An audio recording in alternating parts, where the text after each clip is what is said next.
গণপরিষদ নির্বাচন চায় বৈষম্য বিরোধীরা। 15 জানুয়ারির মধ্যে ঘোষণাপত্র প্রণয়নের দাবি। বাগেরহাটে মার্চ ফর ইউনিটির গাড়ি বহরে হামলা, সংঘর্ষে আহত 20।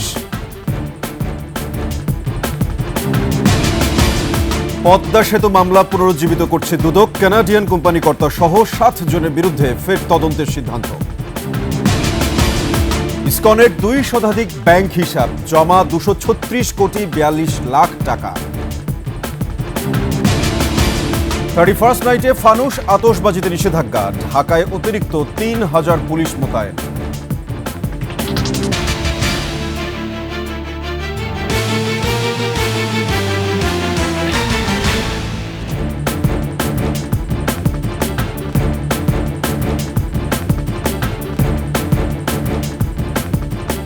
শুনছিলেন সংবাদ শিরোনাম, আমন্ত্রণ সন্ধ্যার 21 সংবাদে, সাথে আছি আমি সাব্বির আহমেদ।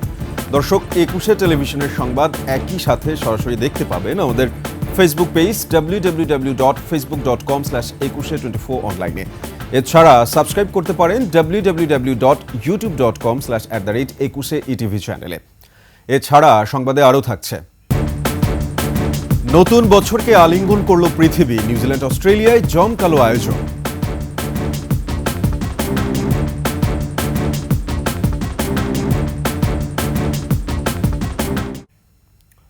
আগামী 15 দিনের মধ্যে জুলাই প্রোক্লেমেশন ঘোষণার দাবি জানিয়েছেন বৈষম্য বিরোধী ছাত্র আন্দোলন ও জাতীয় নাগরিক কমিটির নেতারা। মঙ্গলবার বিকেলে রাজধানীর কেন্দ্রীয় শহীদ মিনারে মার্চ ফর ইউনিটি কর্মসূচিতে অংশ নিয়ে এই দাবি জানান তারা। শেখ হাসিনার বিচারের দাবি জানিয়ে তারা বলেন, আগে বিচার পরে নির্বাচন। বিস্তারিত জানাচ্ছেন আসিফ সুমিত।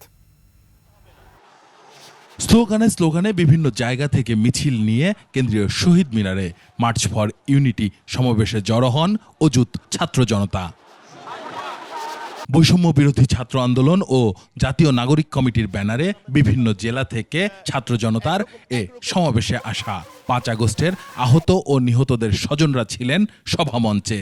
সবার বক্তব্যেই ছিল শেখ হাসিনা ও তার সহযোগীদের বিচারের দাবি। আমার ভাইদের যারা শহীদ করেছে তাদের চুল পরিমাণ ছাড়তে হবে না। আমাদের শহীদ পরিবারের একটাই দাবি, খুনি হাসিনাকে দেশে এনে তাকে ফাঁসির কার্যে ঝুলিয়ে মৃত্যুদণ্ড করা হোক। আমরা বলতে চাই, খুনি হাসিনাকে বাংলাদেশে এনে অবিলম্বে বিচার করতে হবে।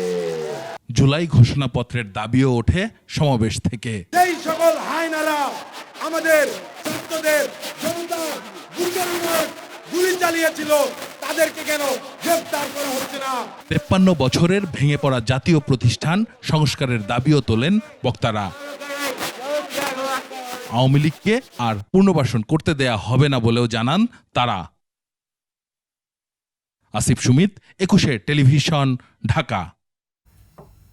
মার্চ ফর ইউনিটি কর্মসূচিতে যোগ দিতে সকাল থেকেই দেশের বিভিন্ন প্রান্ত থেকে রাজধানীর কেন্দ্রীয় শহীদ মিনারে আসতে থাকে শিক্ষার্থীরা।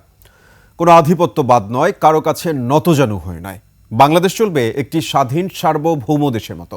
সবার কণ্ঠেই ছিল এমন উচ্চারণ।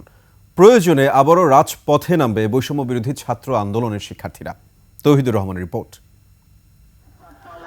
মার্চ ফর ইউনিটি কর্মসূচিতে যোগ দিতে দেশের বিভিন্ন শিক্ষা প্রতিষ্ঠান থেকে খণ্ড খণ্ড মিছিল নিয়ে কেন্দ্রীয় শহীদ মিনারে এসে জড়ো হতে থাকেন শিক্ষার্থীরা। হাতে ছিল রং বেরঙের ব্যানার, ফেস্টুন, পতাকা। নারী শিক্ষার্থীদের অংশগ্রহণ ছিল চোখে পড়ার মতো। জুলাই বিপ্লবের স্পিরিটের আলোকে দেশকে পরিচালনা করতে হবে বলে দাবি তাদের। পুরোপুরি সফল তখন হবে যখন বাংলাদেশ এই ফ্যাসিস্ট আওয়ামী লীগ এদের বিরুদ্ধে হবে এবং 72 সংবিধানটাও কবরে দেওয়া হবে। 5 আগস্টের পরে এই সরকার নিয়ে যতটুকু আশা ছিল নতুন বাংলাদেশ গড়ার লক্ষ্যে আমরা নতুন বাংলাদেশ গড়ব, সেই আশা কিছুটা ব্যাহত হয়েছে। আমাদের দেশ এটা অন্য কারোর তো দেশ না, তা আমাদের মতন করে আমরাই রাষ্ট্রটা বানাবো। আমাদের শহীদ ভাইদের উপর রক্তের উপর দাঁড়িয়ে কেউ যেন বেইমানি করতে না পারে, কেউ যেন একইভাবে সেই ফ্যাসিস্ট হাসিনার মতো ফ্যাসিজম সরকার কায়েম করতে না পারে। আজকের আমাদের এই জনসমাবেশের মধ্য দিয়ে প্রকাশ হচ্ছে আমরা এখন ঐক্যবদ্ধ আছি।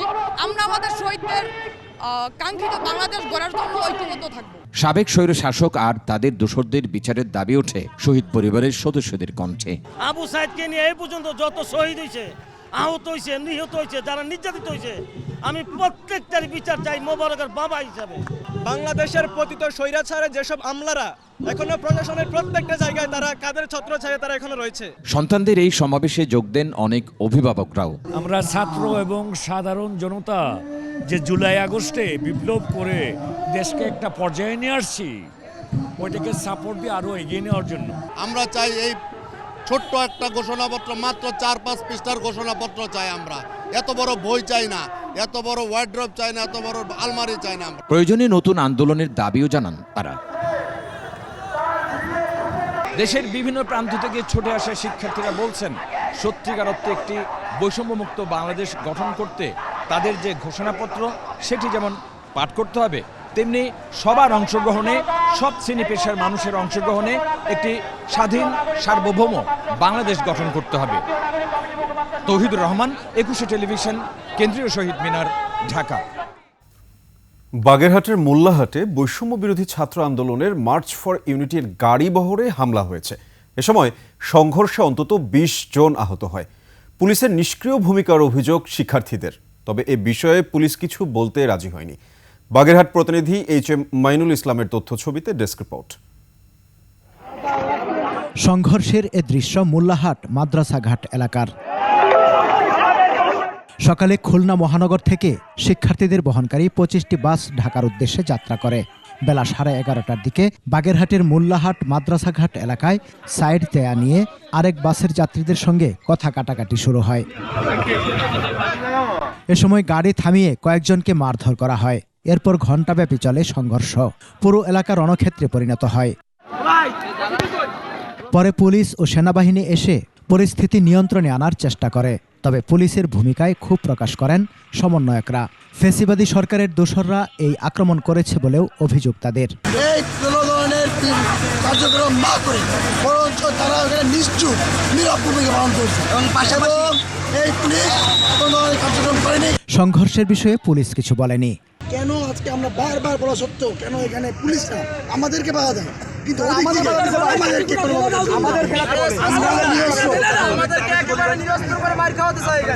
জড়িতদের আইনের আওতায় এনে দ্রুত বিচার নিশ্চিতের দাবি শিক্ষার্থীদের। সমর ইসলাম, ডেস্ক রিপোর্ট, 21 টেলিভিশন। আগামী জুন মাসের মধ্যে নির্বাচন দিতে অন্তর্বর্তী সরকারের প্রতি আহ্বান জানিয়েছেন বিএনপির স্থানীয় কমিটির সদস্য সালাউদ্দিন আহমেদ। লন্ডনে যুক্তরাজ্য বিএনপি আয়োজিত এক সভায় এ কথা বলেন তিনি। এ সময় নতুন রাজনৈতিক দল গঠন করে ক্ষমতা দখলের পাঁয়তারা চলছে বলেও অভিযোগ করেন সালাউদ্দিন আহমেদ। 2 মাস 5 দিন যদি একটা কন্ট্রাকচুয়াল সার্ভিসে থাকা টপ ব্যুরোক্রেটকে সরাতে সময় লাগে, এই সরকার কি রকম সংস্কার করবে সেটা আমরা বুঝতে পারি না। এখন বিভিন্ন কৌশলের মাধ্যমে আমাদের অন্তর্বর্তীকালীন সরকারের প্রধান এবং উপদেষ্টারা সময় জ্ঞাপন করছেন যাতে নির্বাচন দেরিতে হয়। 10 বছর আগে নিষ্পত্তি হওয়া আলোচিত পদ্মা সেতু দুর্নীতি মামলা পুনরায় তদন্তের সিদ্ধান্ত নিয়েছে দুর্নীতি দমন কমিশন দুদক। পদ্মা সেতুর পরামর্শক নিয়োগে দুর্নীতির অভিযোগে সাবেক সচিব মোশাররফ হোসেন ভূঁইয়া সহ মোট 7 জনের বিরুদ্ধে অধিকতর তদন্ত শুরু করেছে দুদক। এদিকে সাবেক বিদ্যুৎ প্রতিমন্ত্রী নজরুল হামিদ বিপু সহ অন্যান্যদের বিরুদ্ধে সিন্ডিকেটের মাধ্যমে বিদ্যুৎ খাতে অনিয়ম ও দুর্নীতির অভিযোগ অনুসন্ধানে তদন্ত করবে দুদক। বিস্তারিত মাহিলা ইসলামের রিপোর্টে। 2012 সালে বিশ্বব্যাংক পদ্মা সেতু প্রকল্পে ঘুষ লেনদেনের ষড়যন্ত্রের অভিযোগ তুলে $120 কোটি ঋণ চুক্তি বাতিল করে। বিশ্বব্যাংকের পক্ষ থেকে অভিযোগ তোলা হয় পদ্মা সেতুর পরামর্শকের কাজ পেতে এসএনসি লাভালিনের কর্মকর্তারা সাবেক যোগাযোগ মন্ত্রী সৈয়দ আবুল হোসেন সহ বেশ কিছু বাংলাদেশি কর্মকর্তাকে ঘুষ দেওয়ার ষড়যন্ত্র করে। ওই বছর বাংলাদেশের দুর্নীতি দমন কমিশন দুর্নীতি ষড়যন্ত্রে যুক্ত থাকার অভিযোগে তখনকার সেতু সচিব মোশাররফ হোসেন ভূঁইয়া, বাংলাদেশ সেতু কর্তৃপক্ষের তৎকালীন সুপারিনটেনডেন্ট প্রকৌশলী কাজী মোহাম্মদ ফেরদৌস ও সড়ক ও জনপথ বিভাগের নির্বাহী প্রকৌশলী আহমেদ জাবের সহ 7 জনের বিরুদ্ধে বনানী থানায় মামলা করে। দুদক 2014 সালে আদালতে পেশ করা তদন্ত রিপোর্টে অভিযুক্তদের বিরুদ্ধে দুর্নীতির ষড়যন্ত্রের প্রমাণ পাওয়া যায়নি বলে জানায়। মঙ্গলবার দুপুরে রাজধানীর সেগুনবাগিচায় ওই মামলা নিয়ে সম্মেলন করেন দুদক মহাপরিচালক আক্তার হোসেন। তিনি জানান, পদ্মা সেতুর পরামর্শক নিয়োগে দুর্নীতির অভিযোগে সাবেক সচিব মোশাররফ হোসেন ভূঁইয়া সহ মোট 7 জনের বিরুদ্ধে অধিকতর তদন্ত শুরু করেছে দুদক। আলোচ্য মামলা সংক্রান্তে গণমাধ্যমে সাম্প্রতিককালে বেশ কিছু তথ্যাদি উঠে এসেছে এবং নতুন তথ্যাদি প্রাপ্তির পরিপ্রেক্ষিতে আলোচ্য মামলাটি বিস্তারিত পর্যালোচনা করা হয়েছে এবং পর্যালোচনা শেষে উক্ত মামলা অধিকতর তদন্তের সিদ্ধান্ত গৃহীত হয়েছে। আর গেল 15 বছরে দেশের বিভিন্ন বিমানবন্দরে উন্নয়ন কাজের নামে হাজার হাজার কোটি টাকা লুটপাট ও আত্মসাতের অভিযোগে সাবেক প্রধানমন্ত্রীর সামরিক উপদেষ্টা তারেক আহমেদ সিদ্দিকী সহ 8 জনের বিরুদ্ধে অনুসন্ধান করা হবে বলে জানান তিনি। জনাব তারেক আহমেদ সিদ্দিকী, সাবেক প্রধানমন্ত্রীর সামরিক উপদেষ্টা জনাব মহিবুল হক, সাবেক সিনিয়র সচিব জনাব জ্ঞানেন্দ্রনাথ সরকার, পরস্পর যোগসাজশে প্রতারণা, জালিয়াতি, বিভিন্ন অনিয়ম ও দুর্নীতির মাধ্যমে বিগত 15 বছরে দেশের বিভিন্ন বিমানবন্দরের উন্নয়ন কাজের নামে হাজার হাজার কোটি টাকা লুটপাট ও আত্মসাতের অভিযোগে অনুসন্ধানের সিদ্ধান্ত গৃহীত হয়েছে। এ সময় দুদক মহাপরিচালক জানান, রাজশাহীর সাবেক মেয়র AHM খায়রুজ্জামান লিটন সহ 8 জনের বিরুদ্ধে 6,000 কোটি টাকার সম্পদ ফেলে আত্মগোপনে যাওয়ার অভিযোগে তদন্ত করবে দুদক। 6,000 কোটি টাকার সম্পদ ফেলে আত্মগোপনে যাওয়ার অভিযোগে অনুসন্ধানের সিদ্ধান্ত গৃহীত হয়েছে। সোনা চোরাচালান করে আওয়ামী লীগ সরকারের আমলে হাজার কোটি টাকার মালিক হওয়া দিলীপ কুমার আগরওয়াল ও এনামুল হক দোলনের বিরুদ্ধে দুদকের অনুসন্ধান শুরু হবে বলে জানান দুদক মহাপরিচালক। জনাব দিলীপ কুমার আগরওয়াল কেন্দ্রীয় শিল্প ও বাণিজ্য বিষয়ক উপকমিটির সদস্য বাংলাদেশ আওয়ামী লীগ ও জনাব এনামুল হক দোলন বাংলাদেশ জুয়েলার্স সমিতির বহিষ্কৃত সাবেক সভাপতির বিরুদ্ধে সিন্ডিকেটে সোনা চোরাচালান করে আওয়ামী লীগ আমলে হাজার কোটি টাকার মালিক হওয়ার অভিযোগের বিষয়ে অনুসন্ধানের সিদ্ধান্ত গৃহীত হয়েছে। বাংলাদেশ ব্যাংকের রিজার্ভ চুরির ঘটনায় বাংলাদেশ ব্যাংকের গভর্নরের বিরুদ্ধেও তদন্ত করা হবে বলে জানান দুদক মহাপরিচালক মোহাম্মদ আক্তার হোসেন। মাহিলা ইসলাম, 21 টেলিভিশন, ঢাকা। ইসকনের 202টি অ্যাকাউন্টের সন্ধান পেয়েছে বাংলাদেশ ব্যাংকের আর্থিক গোয়েন্দা ইউনিট BFIU। এসব অ্যাকাউন্টে জমা হয় 236 কোটি 42 লাখ টাকা, যেখানে ইসকনের বিতর্কিত নেতা চিন্ময় কুমার দাসের নামে জমা 3 কোটি 92 লাখ টাকা। এসব হিসাবে কারা অর্থ জমা দিয়েছিল এবং জমা করা অর্থের উৎস নিয়ে অনুসন্ধান চলছে। শিউলি শবনমের রিপোর্ট। গত 30 নভেম্বর ইসকনের বহিষ্কৃত নেতা চন্দন কুমার ধর ওরফে চিন্ময় কুমার দাস সহ ইসকনের 17 জনের ব্যাংক হিসেবের লেনদেন 30 দিন স্থগিতের নির্দেশ দেয় Bangladesh financial intelligence unit BFIU। এসব ব্যাংক হিসেবের তথ্য চেয়ে BFIU থেকে বিভিন্ন ব্যাংক ও আর্থিক প্রতিষ্ঠানের কাছে চিঠি দেওয়া হয়। ব্যাংকগুলো থেকে পাওয়া তথ্যের ভিত্তিতে প্রতিবেদন তৈরি করে পুলিশের 2টি গোয়েন্দা শাখায় পাঠানো হয়। গোয়েন্দা সূত্র জানায়, ইসকনের এ পর্যন্ত 202টি ব্যাংক হিসেবের তথ্য পায় BFIU। এসব অ্যাকাউন্টে 236 কোটি 42 লাখ টাকা জমা দেওয়ার প্রমাণ মিলেছে। এর মধ্যে গত 29 নভেম্বর পর্যন্ত তোলা হয়েছে 223 কোটি 73 লাখ টাকা। ব্যাংক হিসেবগুলোতে জমা রয়েছে 12 কোটি 94 লাখ টাকা, যেখানে চিন্ময় কুমার দাসের নামে জমা হওয়া প্রায় পুরো টাকাই উত্তোলন করা হয়েছে। অ্যাকাউন্টগুলো পর্যালোচনা করে এসব অর্থের উৎস এবং কিভাবে ব্যবহার হয়েছে এসব তথ্য খতিয়ে দেখছে BFIU। শিউলি শবনম, 21 টেলিভিশন, ঢাকা। সচিবালয়ে আগুনের ঘটনায় তদন্ত কমিটির প্রাথমিক প্রতিবেদন চূড়ান্ত। ক্ষতিগ্রস্ত ভবন থেকে আলামত সংগ্রহের কাজ চলছে, এই কথা জানিয়েছেন স্বরাষ্ট্র মন্ত্রণালয়ের সিনিয়র সচিব নসিমুল গনি। দুর্ঘটনা নাকি নাশকতা তা উদ্ঘাটনে দ্রুত গতিতে কাজ করছে উচ্চ পর্যায়ের কমিটি। প্রাথমিক পর্যায়ে যেটুকু করা সেটুকু করেছে বলে প্রায় শেষ পর্যায়ে আছে। সেক্রেটারিয়েটের কয়েকটা জিনিস কাজ বন্ধ হয়ে গেছে, নিশ্চয়ই একটা প্রেসিং ব্যাপার, কিন্তু রিপোর্টটা প্রেসিং তাড়াতাড়ি না হলে আমরা আমার মনে হয় না যে মানে যতটুকু, এটা তো কথাই আছে যে কাজ কতক্ষণ সময় লাগবে, যতক্ষণ সময় পাওয়া যায়, তারপরে আবার একটু বেশি চাই আমরা। তো এটা একদিক দিয়ে ঠিকই আছে যাতে দ্রুত আমরা করতে পারি, এটাতে প্রেশারও এসছে এবং আমরা একসাথে ইনপুট দিয়ে করতে পেরেছি। 31st নাইটে ঢাকায় আতশবাজি ও ফানুস ওড়ানোর বিরুদ্ধে কঠোর অবস্থানে পুলিশ ও পরিবেশ মন্ত্রণালয়। আইন অমান্য করলে মোবাইল কোর্ট সহ জেল জরিমানার কথা বলছে ডিএমপি। এছাড়া ঢাকায় অতিরিক্ত ৩,০০০ পুলিশ মোতায়েন থাকবে। ডিএমপি মিডিয়া সেন্টারের সংবাদ সম্মেলনে এসব তথ্য জানানো হয়। দীপু শিকদারের রিপোর্ট। 31st নাইট নিরাপত্তা নিয়ে ডিএমপির মিডিয়া সেন্টারে সংবাদ সম্মেলন। 11 দফা নির্দেশনা জানায় ডিএমপি। ঢাকা মহানগর এলাকায় যে কোনো ধরনের আতশবাজি, পটকা ফোটানো ও ফানুস ওড়ানো নিষিদ্ধ করা হয়েছে বলে জানায় ডিএমপি। আর পরিবেশ অধিদপ্তর বলছে ম্যাজিস্ট্রেট মোতায়েন থাকবে শব্দ দূষণ রোধে। ব্যত্যয় হলেই মোবাইল কোর্ট সহ আইনি ব্যবস্থা।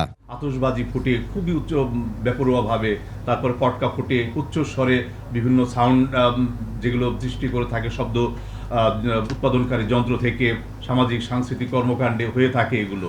তো এই বিষয়গুলোকে আমরা যথাযথভাবে নিয়ন্ত্রণ করব। ডিএমপি জানায় 31 ডিসেম্বর সন্ধ্যা থেকে পরদিন সকাল 8টা পর্যন্ত ঢাকা মহানগরীর সব বার বন্ধ থাকবে। গুলশান 300 ফিট, বনানী ও বাড়িধারা এলাকায় বিশেষ চেকপোস্ট থাকার পাশাপাশি এসব এলাকায় জনসাধারণের চলাচল সীমিত থাকবে। আমাদের সিকিউরিটির কোনো ওই মেজার্স যেগুলো নিয়েছি ঘাটতি নাই, আমরা কোনো এরকম আশঙ্কা করতেছি না, কোনো অমূলক কিছু ঘটবে এরকম আশঙ্কা করি না। ঢাকা বিশ্ববিদ্যালয় এলাকায় রাত 8টার পর বহিরাগতরা প্রবেশ করতে পারবেন না। রাত্র 12টা 1 মিনিটে ব্যাপক হারে আতশবাজি, ক্লাস্টার বোমা, ফানুস ব্যবহার হয়ে থাকে। আজকে রাত্রে একই ধরনের ঘটনা ঘটার আশঙ্কা আছে। ঢাকা মেট্রোপলিটন পুলিশ ট্রাফিক ব্যবস্থাপনা এবং নিরাপত্তাজনিত ব্যাপক ব্যবস্থা নিয়েছে। হাতির ঝিলে সন্ধ্যার পর কোনো অনুষ্ঠান করা যাবে না। আবাসিক হোটেলে সীমিত পরিসরে অনুষ্ঠান করা যাবে বলেও জানানো হয় সংবাদ সম্মেলনে। আপনি একটি নির্দিষ্ট স্থানে এই কাজটি করবেন। দীপু শিকদার, 21 টেলিভিশন, ঢাকা। 31st নাইটে আতশবাজি ফোটানোর কারণে গত 7 বছরে শব্দ দূষণ বেড়েছে 74 ভাগ, বায়ু দূষণ বেড়েছে 19 ভাগ, পশু পাখি সহ চরম স্বাস্থ্য ঝুঁকিতে মানুষ। ঘটছে অনাকাঙ্ক্ষিত মৃত্যু। বাড়ির ছাদে এমন ঝুঁকিপূর্ণ উদযাপন নিরুৎসাহিত করতে সরকারি উদ্যোগে এলাকা নির্দিষ্ট করে দেয়া সহ আইন প্রয়োগে কঠোর হওয়ার তাগিদ বিশেষজ্ঞদের। শিউলি শবনমের রিপোর্ট। ইংরেজি নতুন বছর বরণ করতে দেশে প্রতি বছরই উৎসবের নামে আতশবাজি ফুটিয়ে বিকট শব্দ সন্ত্রাস করা যেন অনেকটা রীতিতে পরিণত হয়েছে। অথচ মাত্র বছর কয়েক আগেই পটকা ও আতশবাজির শব্দে ভয় পেয়ে মারা যায় তানজিম উমায়ের নামে এক শিশু। চরম স্বাস্থ্য ঝুঁকিতে পড়ে মানুষ এবং প্রকৃতি। বিশেষজ্ঞরা বলছেন, আতশবাজি ও পটকা ফোটানো শাস্তিযোগ্য অপরাধ হলেও বেশিরভাগ মানুষই তা জানে না। গর্ভবতী নারীরা, শিশুরা, বয়স্ক মানুষজন এবং অসুস্থ এবং শিক্ষার্থী যারা আছে তারা এই শব্দ দূষণের বিষয়টি, আতশবাজি ফোটানোর বিষয়টি নিতে পারে না। মাঝরাতে আমরা এই আতশবাজিটা পড়ে তখন হচ্ছিল পাখির ঘুমানোর সময়। হ্যাঁ, সে একটা গাছে বা কোথাও আশ্রয় নিয়ে ঘুমায়, তখন এমনিও আমাদের জনগণেরও তো সমস্যা হয়। পরিবেশে যারা অবস্থান করে, যে পাখি বা জীবজন্তু, তাদেরও কিন্তু এই জায়গাটা ক্ষতিগ্রস্ত তারা হয়। বায়ুমণ্ডলীয় দূষণ অধ্যয়ন কেন্দ্র ক্যাপসের সবশেষ গবেষণায় দেখা যায়, গত 7 বছরে 31 ডিসেম্বর রাত 11টা থেকে 1টা পর্যন্ত গড়ে 90% সময় শব্দের মাত্রা 70 ডেসিবেল অতিক্রম করে, যা মানব স্বাস্থ্যের জন্য অত্যন্ত ক্ষতিকর। শব্দ দূষণ বিধিমালা ও পরিবেশ সুরক্ষা আইনের যথাযথ প্রয়োগ না থাকায় দূষণের এমন মহোৎসব থামানো যায় না বলে মনে করছেন পরিবেশবাদীরা। আমরা মনে করি যে প্রত্যেকটা এলাকাতেই অ্যাসোসিয়েশন আছে, ফ্ল্যাট মালিক সমিতি আছে, এলাকার সমিতি আছে, ধানমন্ডি অ্যাসোসিয়েশন, এরকম নানা সমিতি আছে। সেই জায়গাগুলোতে আমার মনে হয় ডিএমপি সহ পরিবেশ অধিদপ্তর থেকে সেগুলোকে একদম চিঠি দেওয়া উচিত যে আপনার এই বাসায় যদি ওরকমভাবে আমরা দেখি, তাহলে আপনাদের এই বাড়ির যারা অ্যাসোসিয়েশনে আছেন তাদের শাস্তির আওতায় আমরা নিয়ে আসবো। 300 ফিটের বাণিজ্য মেলার মাঠে, অর্থাৎ যেখানে লোকালয় কম, যেখানে প্রাণ প্রকৃতি বিনষ্ট হওয়ার সুযোগ কম, এরকম কিছু জায়গায় আমরা দেশীয় সংস্কৃতি ব্যবহার করে কিংবা কালচারাল প্রোগ্রাম ব্যবহার করে আমরা যদি এই ধরনের উদযাপনের অনেকগুলো জায়গাতে আমরা ব্যবস্থা করতে পারতাম, তাহলে এই ছাদে ছাদে আতশবাজি পোড়ানোর পাশবিক যে প্র্যাকটিসটি সেটি হয়তো বন্ধ হতো। আইন অমান্য করে আতশবাজি পোড়ানোর জন্য 1 মাস কারাদণ্ড বা 5,000 টাকা অর্থদণ্ড বা উভয় দণ্ড, পটকা ফোটালে 6 মাস কারাদণ্ড বা 10,000 টাকা অর্থদণ্ড বা উভয় দণ্ডের বিধান রেখে 2006 সালে শব্দ দূষণ নিয়ন্ত্রণ বিধিমালা প্রণয়ন করা হয়। শিউলি শবনম, 21 টেলিভিশন, ঢাকা। 2024 সাল বাংলাদেশে গণমাধ্যমের জন্য স্বাধীনতার দুয়ার খুলে দেয়। 5ই অগস্ট ছাত্র জনতার গণঅভ্যুত্থানে শেখ হাসিনার পতন সাংবাদিকদের যেমন মুক্ত সাংবাদিকতার সুযোগ করে দেয়, তেমনি দখল হওয়া অনেক গণমাধ্যম আবার ফিরে আসে।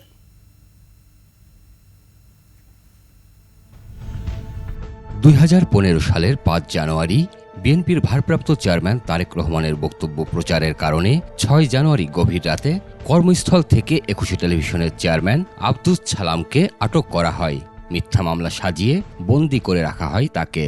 আব্দুল সালাম সাহেব একজন এমন একজন মানুষ যে কিনা সত্য প্রকাশে অঙ্গীকারবদ্ধ।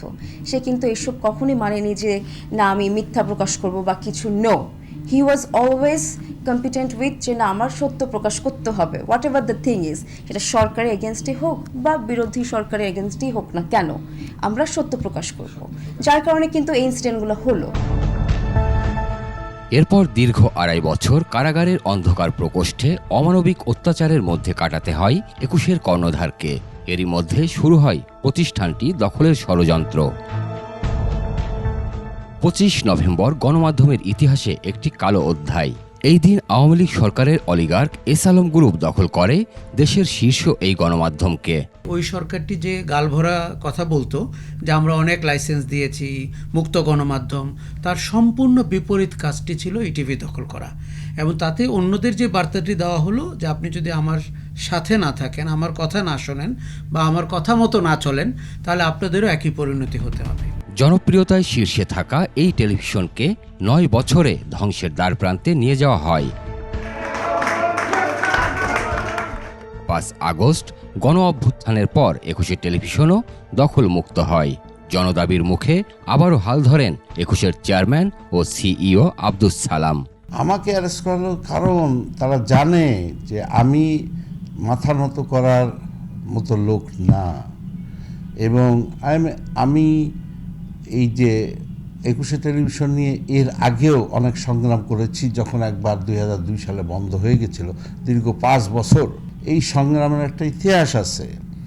সুতরাং তারা জানতো যে আমাকে অ্যারেস্ট করে জেলে না ভরলে তারা এটা দখল করতে পারবে না। শুধু 21 টেলিভিশনই নয়, ফ্যাসিবাদের রোশানলে পড়া দৈনিক দিনকাল ও দৈনিক আমার দেশ পত্রিকাও ফিরে এসেছে। শুরু হয়েছে তাদের প্রকাশনা, আর বন্ধ হয়ে যাওয়া অন্তত 3টি বেসরকারি টেলিভিশন চ্যানেলও নতুন করে প্রচারের অপেক্ষায় আছে। সঞ্জয় অধিকারী, 21 টেলিভিশন, ঢাকা। দর্শক দেখছিলেন সঞ্জয় অধিকারীর রিপোর্ট।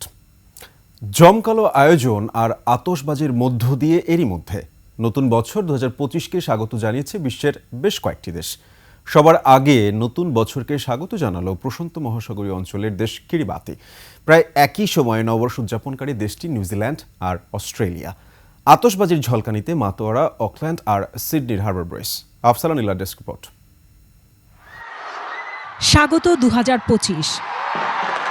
ঘড়ির কাঁটাগুনে অপেক্ষার পালা শেষে বিশ্ব পা রাখল নতুন বছরে।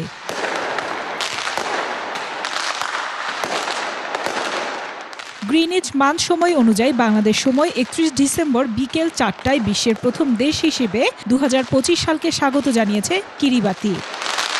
জমকালো আয়োজনে 2025 সালকে স্বাগত জানিয়েছে নিউজিল্যান্ড। দেশটির অকল্যান্ড হারবার ব্রিজ এবং স্কাই টাওয়ারে অত্যাশ্চর্য লাইট শো ও আতশবাজি প্রদর্শনীর মধ্য দিয়ে হ্যাপি নিউ ইয়ার বরণ করা হয়। পাশাপাশি দেশ হয় প্রায় কাছাকাছি সময়ে অস্ট্রেলিয়ায় খ্রিস্টীয় নতুন বছরকে স্বাগত জানানো হয়। মধ্যরাতে সিডনির হারবার ব্রিজ ও অপেরা হাউস থেকে একের পর এক আতশবাজির ঝলকানি দেখা যায়। এ সময় রঙিন আলোর ঝলকানিতে ভরে যায় পুরো শহর। আফসানা নীলা, ডেস্ক রিপোর্ট, 21 টেলিভিশন। এবার 24-এর বাংলাদেশ, আগামী সম্ভাবনা।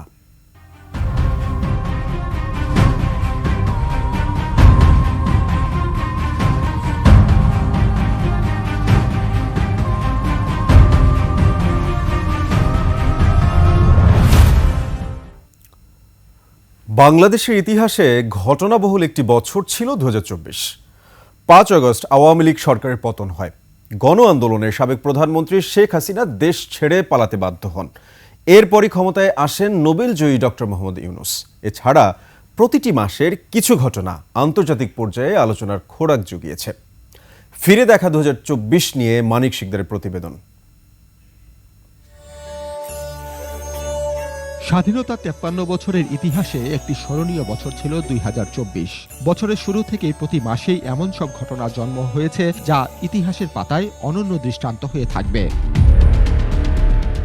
জানুয়ারির 1 তারিখ নোবেল বিজয়ী ডক্টর মোহাম্মদ ইউনূসকে দেশের শ্রম আইন লঙ্ঘনের দায়ে 6 মাসের কারাদণ্ড দেয় আদালত। যে দোষ করি নাই সেই দোষের শাস্তি পেলাম, এটাকে ন্যায় বিচার যদি বলতে চান বলেন। 5 জানুয়ারি ঢাকার গোপীবাগে বেনাপোল এক্সপ্রেসে ট্রেনে অগ্নি দুর্ঘটনায় মারা যায় 5 জন।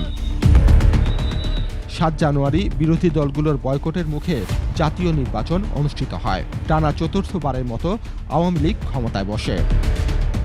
আমি যে কর্তব্যভার গ্রহণ করিতে যাইতেছি।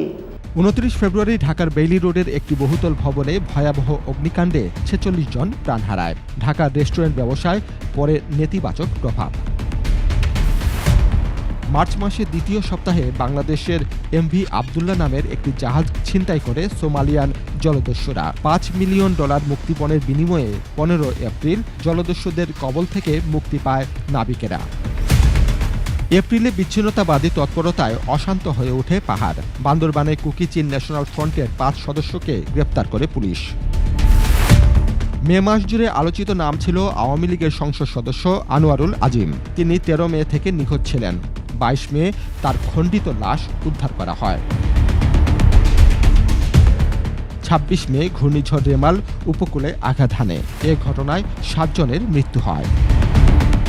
মুক্তিযোদ্ধা কোটা ফিরে পেতে রিটের আবেদনের প্রেক্ষিতে 5 জুন প্রথম ও দ্বিতীয় শ্রেণীতে সরকারি চাকুরিতে 30% মুক্তিযোদ্ধা কোটা বাতিলের সরকারি সিদ্ধান্ত অবৈধ ঘোষণা করে রায় দেয় হাইকোর্ট।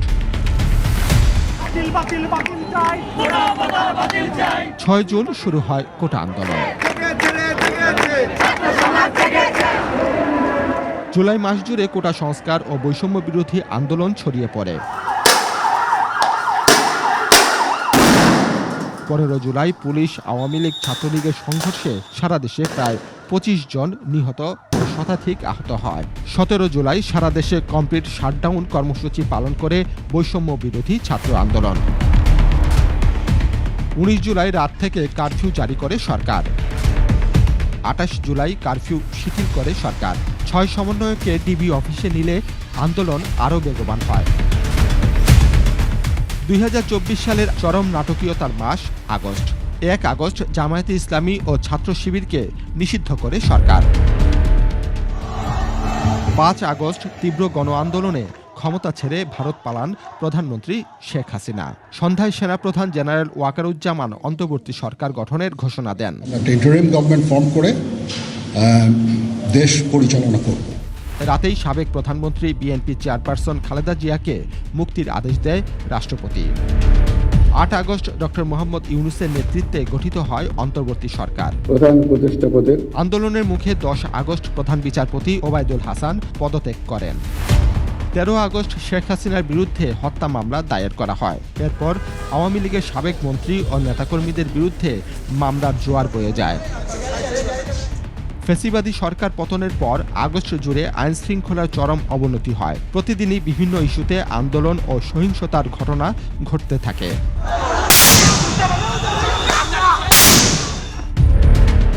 18 সেপ্টেম্বর ঢাকা বিশ্ববিদ্যালয়ে চোর সন্দেহে তোফাজ্জল হোসেন নামের এক যুবক গণপিটুনিতে হত্যার ঘটনায় দেশজুড়ে আলোড়ন সৃষ্টি হয়। অক্টোবরের 17 তারিখ মানবতা বিরোধী অপরাধের অভিযোগে শেখ হাসিনার বিরুদ্ধে গ্রেপ্তারি পরোয়ানা জারি করে আন্তর্জাতিক অপরাধ ট্রাইব্যুনাল। নভেম্বর জুড়ে চিন্ময় কৃষ্ণ দাস গ্রেপ্তারকে কেন্দ্র করে অস্থিরতা চলে। ২৬ নভেম্বর আইনজীবী সাইফুল ইসলামকে কুপিয়ে হত্যা করা হয়। এর আগে ভারতীয় মিডিয়ায় বাংলাদেশ সম্পর্কে নেতিবাচক প্রচারণা চলে। এটা কি বাংলাদেশের নিজেদের গণ্ডিতেই ভৌগোলিক সীমার মধ্যেই থাকবে? ১ ডিসেম্বর বিএনপির চেয়ারম্যান তারেক রহমান সহ ৪৮ জনকে ২১ আগস্ট গ্রেনেড হামলা মামলা থেকে খালাস দেয় হাইকোর্ট। ১৬ ডিসেম্বর মহান বিজয় দিবসে জাতির উদ্দেশ্যে ভাষণে ২০২৫ সালের শেষ দিকে অথবা ২০২৬-এর মাঝামাঝিতে নির্বাচন দেওয়ার প্রতিশ্রুতি দেন অন্তর্বর্তী সরকারের প্রধান উপদেষ্টা ডক্টর মোহাম্মদ ইউনূস। ২০২৫ সালের শেষের দিকে নির্বাচন অনুষ্ঠান হয়তো সম্ভব হবে। মানিক শিকদার, ২১ টেলিভিশন, ঢাকা। নিচ্ছি সংবাদ বিরতি। যখন ফিরছি তখন অন্যান্য সংবাদের সঙ্গে আরও যা থাকছে। স্বাধীনতার ফসল ভারতের কাছে তুলে দিয়েছে আওয়ামী লীগ, বললেন জামায়াতের আমির। আমন্ত্রণ আবারও সন্ধ্যার ২১ সংবাদে। প্রধান উপদেষ্টা অধ্যাপক ডক্টর মোহাম্মদ ইউনূস প্রয়াত প্রাক্তন ভারতীয় প্রধানমন্ত্রী মনমোহন সিংকে গভীর শ্রদ্ধা নিবেদন করেছেন। মঙ্গলবার ভারতীয় হাই কমিশনে গিয়ে তার প্রতিকৃতিতে পুষ্পস্তবক অর্পণ করে এ শ্রদ্ধা জানান তিনি। এ সময় হাই কমিশনে খোলা শোক বইয়ে শোক বার্তাও লেখেন তিনি। ভারতীয় হাই কমিশনার প্রময় কুমার ভার্মা সকাল 11:30টায় বাড়িধারায় হাই কমিশনে প্রধান উপদেষ্টাকে স্বাগত জানান। অধ্যাপক ইউনূস হাই কমিশনারের সাথে সংক্ষিপ্ত কথা বলেন এবং তার দীর্ঘদিনের বন্ধু মনমোহন সিংয়ের সাথে তার স্মৃতিচারণ করেন। ভারতে বিশ্ব অর্থনীতির অন্যতম শক্তিতে রূপান্তরিত করতে মনমোহন সিংয়ের অবদানও স্মরণ করেন তিনি। স্বাধীনতার ফসল বাংলাদেশের মানুষের ঘরে ওঠেনি, বরং আওয়ামী লীগ সেই ফসল ভারতের হাতে তুলে দিয়েছিল বলে মন্তব্য করেছেন জামায়াত ইসলামের আমির ডাক্তার শফিকুর রহমান। আওয়ামী শাসনামলে সব হত্যার বিচার দাবি করেন তিনি। সোহরাওয়ার্দী উদ্যানে ছাত্র শিবিরের সদস্য সম্মেলনে এসব কথা বলেন জামায়াতের আমির। বিস্তারিত আকবর হোসেন সুমনের রিপোর্টে। প্রায় ১৪ বছর পর ইসলামী ছাত্র শিবিরের এই সদস্য সম্মেলন। সোহরাওয়ার্দী উদ্যানে দেশ বিদেশের প্রতিনিধিদের মিলন মেলায় উঠে আসে গেল ১৫ বছরের স্বৈর শাসন ও আগামীর বাংলাদেশ ভাবনা। সাবহিউম্যান করে দেওয়া, উন্মানুষ করে দেওয়া, তার মৌলিক মানবাধিকারকে নাই করে দেওয়ার যে সংস্কৃতি আওয়ামী লীগ তৈরি করেছিল, সেই সংস্কৃতিকে চলতে দেওয়া যায় না। পতিত শেখ হাসিনার প্রেসক্রিপশনের ব্যর্থতায় তাকে দেশ ছাড়তে হয়েছে বলে উল্লেখ করেন বৈষম্য বিরোধী ছাত্র আন্দোলনের নেতারা। এই দীর্ঘ ফ্যাসিবাদের কালো যুগে মিথ্যাচার, অপপ্রচার, রক কাটার অপবাদ, চাঁদাবাজির অপবাদ, সন্ত্রাসের অপবাদ দিয়ে তোমরা শিবিরকে থামিয়ে দিতে চেয়েছো। আজকে সোহরাওয়ার্দী উদ্যানে প্রমাণ করেছে তোমাদের কোনো বাধা শিবিরকে আটকে রাখতে পারে নাই। আমার সামনে উপস্থিত থাকা আমার সহযোদ্ধাদের বিপ্লবী সালাম। বর্তমান প্রজন্ম ততটুকু বিবেকবোধ সম্পন্ন বলেই এই ফ্যাসিস্ট খুনিকে এই দেশ থেকে বিতাড়িত করেছে এবং তার দেয়া প্রেসক্রিপশন আগামীর প্রজন্ম হজম করে না বলেই তাকে এই দেশ ছাড়া করা হয়েছে। আমিরে জামায়াত ডাক্তার শফিকুর রহমানও স্বস্তি প্রকাশ করেন একপেশে শাসনের অবসানে।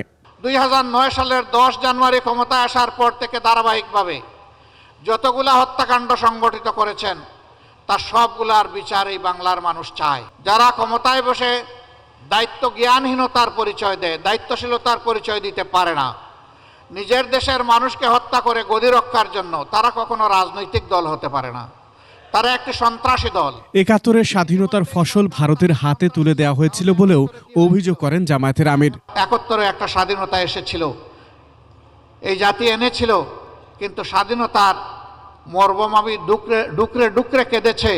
স্বাধীনতার ফসল বাংলাদেশের জনগণের পকেটে এবং ঘরে উঠেনি। একটা গোষ্ঠী এটাকে হাইজ্যাক করেছিল, আর একটা দেশের হাতে এটা তুলে দিয়েছিল।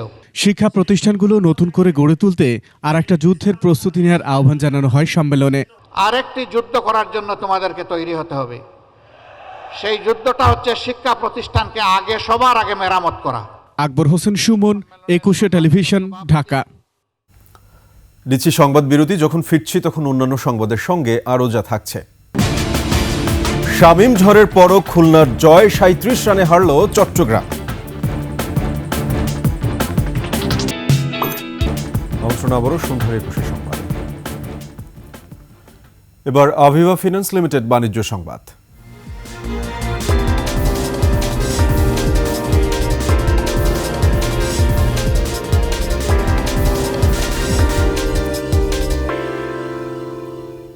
29তম ঢাকা আন্তর্জাতিক বাণিজ্য মেলার পর্দা উঠতে যাচ্ছে কাল সকাল 10:30টায় অন্তর্বর্তী সরকারের প্রধান উপদেষ্টা মেলার উদ্বোধন করবেন। এবার মেলায় বাংলাদেশ ছাড়াও 7টি দেশের 11টি স্টল অংশ নেবে। প্যাভিলিয়ন থাকবে 361টি। সংবাদ সম্মেলনে সব তথ্য জানিয়ে বাণিজ্য উপদেষ্টা শেখ বশিরউদ্দিন বলেন, আগামী 2 বছরের মধ্যেই মেলাকে সম্পূর্ণভাবে আন্তর্জাতিক মানের করা হবে। শিউলি শবনমের রিপোর্ট। 1 জানুয়ারি বাণিজ্য মেলাকে ঘিরে Purbachal Bangladesh China friendship exhibition সেন্টারে চলছে শেষ মুহূর্তের অবকাঠামো তৈরির কাজ। সমানতালে কিছু স্টলে চলছে পণ্য সামগ্রিক গোছগাছ। বিভিন্ন স্টল ও প্যাভিলিয়নের সাজসজ্জা জুড়ে জুলাই আন্দোলনের ছাপ চোখে পড়ার মতো। আন্তর্জাতিক এই মেলা ঘিরে পূর্বাচলে আয়োজন করা হয় সংবাদ সম্মেলন। জানানো হয়, মাসব্যাপী মেলায় ভারত, পাকিস্তান, ইন্দোনেশিয়া সহ 7টি দেশ অংশ নেবে। মেলায় প্রথমবারের মতো অনলাইনে টিকিট কাটার ব্যবস্থা দর্শনার্থীদের মধ্যে স্বস্তি আনবে বলে মনে করছেন আয়োজকরা। মেলায় এবার এন্ট্রি যে আগের যে প্রবেশ পথ যেটা ছিল এটাকে ডাবল করেছি, সো দ্যাট মানুষের ভিতরে ঢোকার ক্ষেত্রে লাইনের কোনো কষ্ট না হয়। মেলার প্রবেশ পথে ভাসমান মেলা বন্ধ করা সহ যে কোনো জনদুর্ভোগ নিয়ন্ত্রণে কঠোর থাকার কথা জানান বাণিজ্য উপদেষ্টা। ভাসমান যত হকার্স আছে এবং যত ভারী যানবাহন আছে এবং কাঞ্চন ব্রিজের টোল, সামনে আন্ডারপাসের রাস্তা, এগুলো সমস্ত কিছুই সংস্কার করার চেষ্টা করছি, স্টার্টিং ফ্রম পার্কিং। সো টোটালটাকে আমরা একটা সার্কিট হিসেবে চিন্তা করছি। মেলাকে সম্পূর্ণভাবে আন্তর্জাতিক রূপ দেওয়ার কাজ চলমান আছে উল্লেখ করে কর্মকর্তারা জানান, এই বছরই তার কিছুটা দর্শনার্থীরা দেখতে পাবেন। আমাদের দীর্ঘমেয়াদের লক্ষ্য অবশ্যই এটাকে আন্তর্জাতিক মানে উন্নত করা, বাট এটা ওভারনাইট হয়ে যাবে বলে আমি মনে করি না। আগামী বছরও ট্রানজিশনটা থাকবে, নেক্সট ইয়ার থেকে এটাকে পুরোপুরি আন্তর্জাতিক করা যাবে বলে আমার আশা। এছাড়া মেলার নিরাপত্তা ও আইন শৃঙ্খলা রক্ষায় ম্যাজিস্ট্রেট, পুলিশ ও গোয়েন্দা সংস্থার সদস্যরা সার্বক্ষণিক কাজ করবেন বলে জানান আয়োজকরা। প্রাপ্তবয়স্কদের জন্য মেলায় প্রবেশ মূল্য 50 টাকা এবং শিশুদের জন্য 25 টাকা। শিউলি শবনম, একুশে টেলিভিশন, ঢাকা। খুব শীঘ্রই গ্রাম বাংলার টিউবের নতুন টিভিসিতে দেখা যাবে মোশাররফ করিমকে।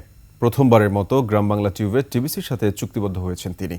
সকালে হোটেল লেক শোরে গ্রাম বাংলা টিউবের টিভিসির সাথে চুক্তিবদ্ধের আনুষ্ঠানিকতা সারেন মোশাররফ করিম। এ সময় উপস্থিত ছিলেন গ্রাম বাংলা টিউবের director Ekramul Haque, TVC director Prabir রয় চৌধুরী, জামাল উদ্দিন, জিএম রিয়াস মোর্শেদ, ক্রিয়েশন ওয়ার্ল্ডের ডিরেক্টর আপন খান সহ আরও অনেকে। শেষ করছি সন্ধ্যার 21 সংবাদ। যাবার আগে সংবাদ শিরোনামগুলো আরও একবার। গণপরিষদ নির্বাচন চায় বৈষম্য বিরোধীরা, 15 জানুয়ারির মধ্যে ঘোষণাপত্র প্রণয়নের দাবি। বাগেরহাটে মার্চ ফর ইউনিটির গাড়ি বহরে হামলা, সংঘর্ষে আহত 20। পদ্মা সেতু মামলা পুনরুজ্জীবিত করছে দুদক, কানাডিয়ান কোম্পানি কর্তা সহ 7 জনের বিরুদ্ধে ফের তদন্তের সিদ্ধান্ত। ইসকনের 2 শতাধিক ব্যাংক হিসাব জমা 236 কোটি 42 লাখ টাকা। 31st নাইটে ফানুস আতশবাজিতে নিষেধাজ্ঞা, ঢাকায় অতিরিক্ত 3000 পুলিশ মোতায়েন।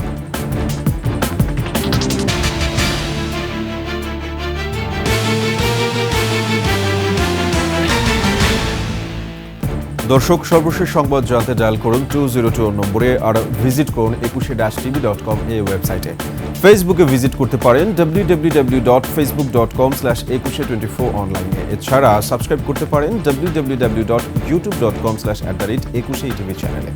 এতক্ষণ সঙ্গে থাকার জন্য সবাইকে ধন্যবাদ। পরবর্তী সংবাদ রাত 9টায় দেখার আমন্ত্রণ রইল। 21-এর সাথেই থাকুন।